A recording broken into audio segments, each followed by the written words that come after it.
rule tero te le lai king lai tel lai king ram lai tel lan tiang ha tro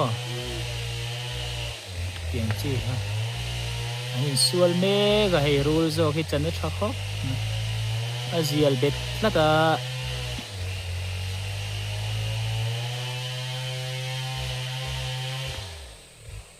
atur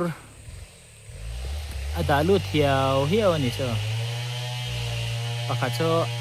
la chaw vak lawa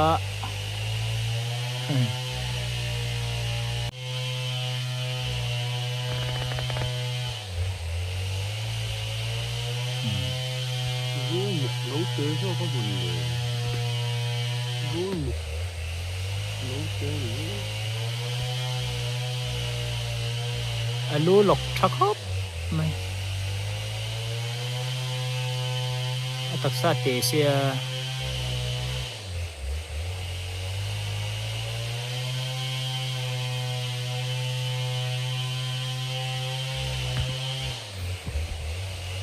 amaya sonin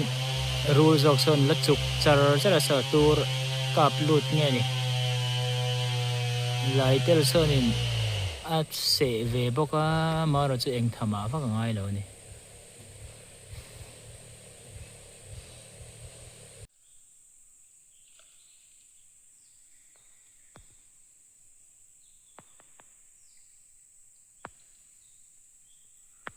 pakhatin chuatum pakhatin man betlat boxi có đây là bốn trồng cỏ nấu tế bốn nela se betlata pakhatin no lai tel zo ki chua du si chuak thei si lo cháu ta khắp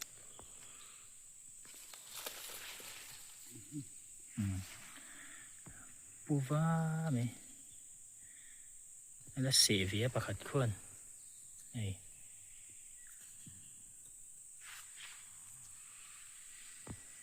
tleng pui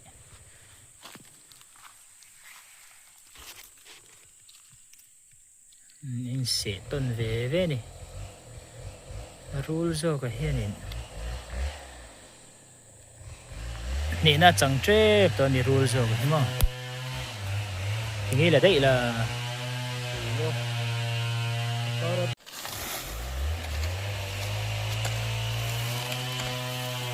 phải rồi thì là cái này là chiên đấy thì lọt ngâm tới lạc ngầm rất luôn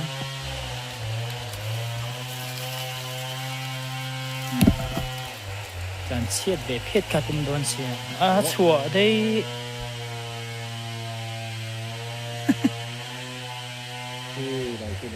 หน่วยคนกันติดไว้แต่ได้ไหม